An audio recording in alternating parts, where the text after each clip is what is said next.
इस कहानी के पीछे को तर्क अगर आप समझ गए तो आपका मन काबू में हो सकता है। पहली बार जब इस कहानी को मैंने पढ़ा तो मुझे इसका तर्क समझ नहीं आया, लेकिन इसका भाव प्रेरणादायी है।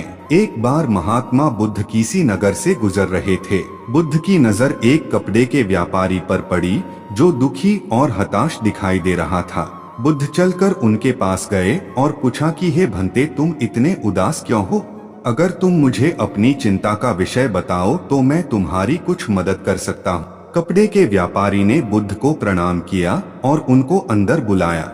उस व्यापारी ने कहा कि जब से मेरी पत्नी की मृत्यु हुई है तब से मेरे घर पर मेरे छोटे बेटे की देखभाल वाला कोई नहीं है, इसलिए मैं हमेशा इसको अपनी दुकान पर लेकर आ जाता हूँ। लेकिन मेरी दुकान पर आने वाले हर ग्राहक की पगड़ी को उछालकर फेंक देता है, कभी कभी उनका झोला उठाकर बाहर फेंक देता है। मैंने इसको बहुत समझाया डांटा, लेकिन यह नहीं समझा। इसकी इस हरकतों की वजह से मेरे सारे ग्राहक खुद को अपमानित मानकर वापस चले जाते हैं। बुद्ध बोले, मैं तुम्हारी सहायता कर सकता हूँ, पर तुम मुख्य वचन दो कि मैं जो भी करूँगा तुम उसमें दखलंदाजी नहीं करोगे, ना ही कोई प्रश्न करोगे। व्यापारी बुद्ध को वचन दे देता है। अगले दिन बुद्ध एक पगड़ी पहनकर आए और एक ग्राहक की भांति आकर बैठ गए। व्यापारी का बेटा आया और बुद्ध की पगड़ी को उछाल दिया। महात्मा बुद्ध मुस्कुराए और कहा, बहुत अच्छा, जाओ उस पगड़ी को वापस लेकर आओ। वह बच्चा दौड़कर गया और पगड़ी लाकर बुद्ध को दे दी। अगले दिन बुद्ध एक कुल्हाड़ी और एक लकड़ी लेकर आए। उस लड़के ने फिर से उस पगड़ी को उछाल दी। बुद्ध ने उस लड़के को कुल्हाड़ी और लकड़ी दे दी और कहा, जाओ इस लकड़ी को काटो। व्यापारी को थोड़ा सा डर लग रहा था कि कहीं उसके लड़के को चोट नहीं आ जाए, लेकिन उसको अपना वचन याद था।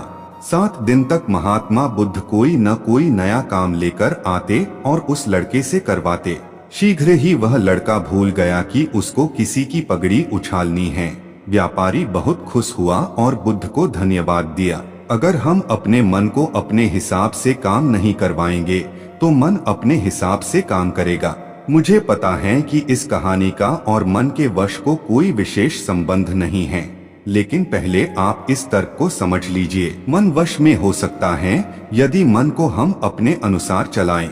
मन 2 तरीकों से, 1 मन अपने हिसाब से काम कर सकता है, या 2 मन को हम अपने हिसाब से काम करवा सकते हैं। बुद्ध से मिलने से पहले उस लड़के का मन और दिमाग अपने हिसाब अनियंत्रित रूप से काम कर रहा था, लेकिन बुद्ध ने उस लड़के को अपने अनुसार काम करवाए, जिससे उसकी आदत ही बदल गई।